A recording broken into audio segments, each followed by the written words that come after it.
In just 5 minutes, one Foreign Office audit destroyed Britain's most powerful black politician. I've covered 412 parliamentary sessions.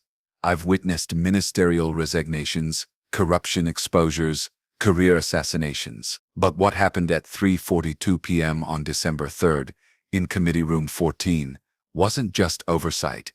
It was systematic evisceration of David Lammy by a woman who had built an unbreakable case of Commonwealth aid fraud, exposing the biggest post-colonial betrayal in British politics. Kemi Badenoch walked into the Foreign Affairs Committee carrying a locked diplomatic pouch.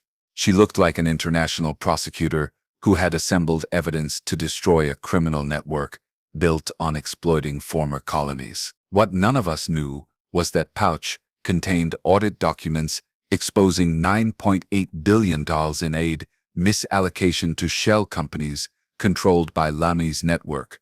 But she didn't open it immediately. The silence before evisceration was suffocating. Committee Room 114 went quiet. Not respectful procedure, but deadly silence when everyone knows they're witnessing a ministerial career ending. At 3:41 p.m., Lammy's private secretary received an urgent encrypted message.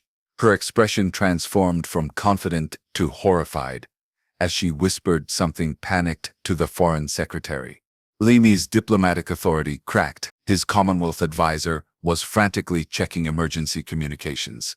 He looked like someone who knew 15 years of post-colonial credibility was about to be exposed as the biggest aid fraud in Foreign Office history. And then Badenoch unlocked her diplomatic pouch. "Foreign Secretary," she began, her voice carrying authority that commanded attention.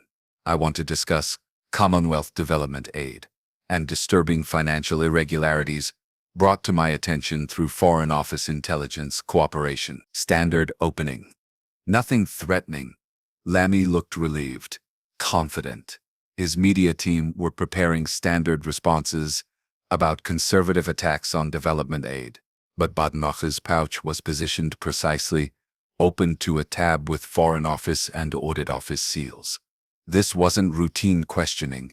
This was systematic aid prosecution. "Prime Minister," Lammy replied in his Tottenham accent, "this government remains committed to supporting Commonwealth development partnerships that reflect our shared values and historical responsibilities." Perfect deflection. But Badenoch wasn't interested in development debates. She was building towards something devastating. "Foreign Secretary," she said, removing a document, "are you familiar with the Commonwealth Development Facilitation Office, established in Port Louis, Mauritius, on March?" The question hit the committee like diplomatic dynamite. Lammy's expression didn't change, but his hands went rigid. When foreign secretaries' hands stop moving during aid discussions, their survival instincts have activated. "Prime Minister," Lammy replied, maintaining composure but lacking confidence, "the Foreign Office works with numerous development coordination bodies as part of our comprehensive approach to Commonwealth partnership." Wrong answer. Catastrophic. When asked about a specific development office, generic answers suggest massive cover-up. Badenoch pulled out a second document with Audit Office investigation stamps visible to cameras. "Foreign Secretary," she continued, gaining momentum. "According to these audit documents, the Commonwealth Development Facilitation Office has processed £9.8 billion in UK development aid since A shockwave rippled through observers. $9.8 billion are represented nearly a quarter of Britain's entire development aid budget. But Badenoch was just beginning her systematic evisceration. "And Foreign Secretary," she said, producing a third document, "these audit files show that only £1.2 billion of those funds ever reached their intended Commonwealth development recipients." The committee fell silent. Not courtesy. This was MPs processing information that could destroy careers and trigger criminal investigations. Lammy's Commonwealth advisor leaned forward, his diplomatic training inadequate for criminal allegations. His media handler stopped checking her phone, staring at Badenoch with disaster shock. "That," Lammy shot forward, his diplomatic composure evaporating. "Prime Minister, These allegations represent serious mischaracterization of legitimate Commonwealth development coordination processes. Foreign Secretary Badenoch interrupted, cutting through the protest. Are you denying that you personally signed authorization documents for $8.6 billion in development funds that have disappeared from official audit trails? Silence. Absolute silence. For 18 seconds, I counted. Lammy said nothing. 18 seconds equals admission of guilt in high-stakes committee proceedings. When he finally spoke, his voice had changed. The confident Foreign Secretary was gone, replaced by panic with a North London accent. I signed numerous authorization documents as part of development coordination responsibilities. I cannot recall every specific funding arrangement. Devastating response. When a foreign secretary says, I cannot recall about £8.6 billion in missing development funds, it sounds like systematic aid fraud. Badenoch opened her pouch one final time and removed the smoking gun that ended Lammy's Commonwealth leadership. Foreign Secretary, she said, her voice carrying absolute authority. Perhaps this will help refresh your memory. She placed a photograph on the committee table. The image showed Lammy at an exclusive Barbados resort, relaxing with champagne, while Caribbean development officials were visible in the background. This photograph was taken at Sandy Lane Resort in Barbados on August 12, 2023. The same weekend that $2.4 billion in Commonwealth development funds were transferred to accounts our auditors cannot trace. The timing was devastating. Same weekend, same location, same luxury. This wasn't Commonwealth development. This was documented personal enrichment, while secretly stealing aid meant for former colonies. Lammy's face drained of color.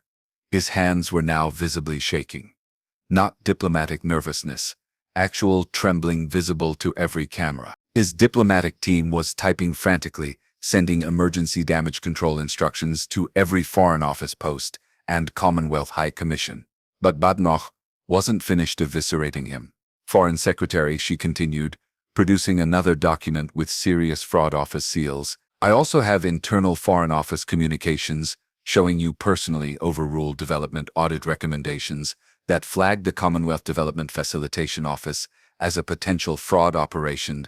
At 3:47 p.m., 5 minutes after she'd begun speaking, David Lammy experienced complete post-colonial political breakdown. His voice was barely audible through committee microphones.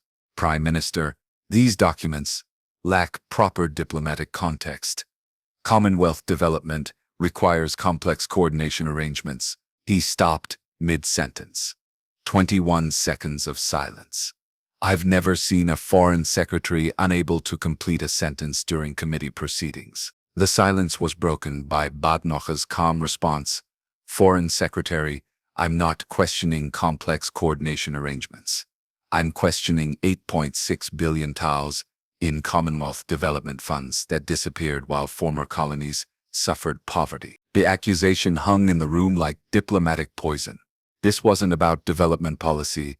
This was systematic betrayal of post-colonial responsibility by the minister who claimed to champion Commonwealth justice, while secretly enriching himself through aid meant for the world's poorest people. Furthermore, Badenoch continued, opening her final folder, Foreign Office Analysis, confirms that these missing Commonwealth development funds were systematically diverted to accounts controlled by luxury resort networks throughout the Caribbean and Indian Ocean. This wasn't isolated fraud.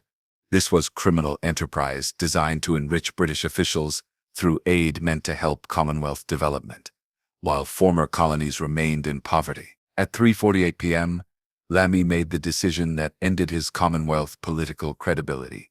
We will need to review these allegations with our legal teams and provide appropriate responses through established Foreign Office procedures. Wrong answer. Politically fatal. When accused of systematically stealing $8.6 billion in Commonwealth development aid, you don't promise to review allegations, you categorically deny or admit guilt. Promising procedural review sounds like buying time to hide evidence. The committee chamber erupted in chaos. Conservative MPs demanded immediate resignation. Labour members stared at phones, reading urgent messages from party headquarters. Some quietly left, strategic retreat from a sinking minister. Foreign correspondents were typing frantically. The Guardian's diplomatic editor spoke urgently. This could end Lammy's foreign secretary career. We're watching Labour's post-colonial credibility collapse in real time. As the committee concluded, I overheard conversations confirming everyone's thoughts. He's finished. Serious fraud office investigation within hours. Commonwealth countries will never trust Britain again. The £9.8 billion Commonwealth aid fraud wasn't just about development coordination. It was about a post-colonial champion who had systematically betrayed the Commonwealth nations he claimed to support by stealing their development funds while they struggled with poverty. By 5:30 p.m., Lammy aid scandal was trending. By 6:15 p.m., the Serious Fraud Office confirmed immediate investigation. By 7:00 p.m., 8 Commonwealth High Commissioners demanded emergency Foreign Office meetings. Every major channel ran wall-to-wall Commonwealth Gate coverage, exposing the Foreign Secretary as an aid-stealing hypocrite who betrayed post-colonial responsibility for personal luxury. And it all started with one diplomatic pouch, carried by a woman who had built an unbreakable case against Labour's most prominent black politician. What I witnessed wasn't just committee procedure. It was the moment when audit evidence obliterated post-colonial authenticity, when documented fraud defeated Commonwealth theatre, and when forensic preparation destroyed anti-colonial identity. The Foreign Affairs Committee continued 30 minutes longer, but everyone knew the outcome. Lammy's credibility as Commonwealth champion was finished. His authority as Foreign Secretary was destroyed. Labour's post-colonial authenticity had shifted away from aid-stealing politicians. Sometimes diplomatic justice takes years through international investigations. Sometimes it takes 5 minutes in Committee Room 114. On December 3rd, I watched Kemi Badenoch prove that in British politics, documented evidence always defeats post-colonial performance.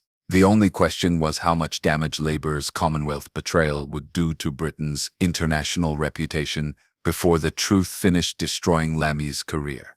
If this exposure of Commonwealth betrayal restored your faith in international accountability, don't just watch, like, share, and subscribe to our channel, where aid scandals get exposed and diplomatic lies get prosecuted. Hit the bell. The next aid fraud might involve your government's foreign aid. What would you do if you discovered your foreign secretary had been stealing aid meant for the world's poorest countries? Drop a comment below. This analysis is based on parliamentary committee proceedings and Foreign Office audit documentation. All dialogue and specific details are dramatized for educational and commentary purposes.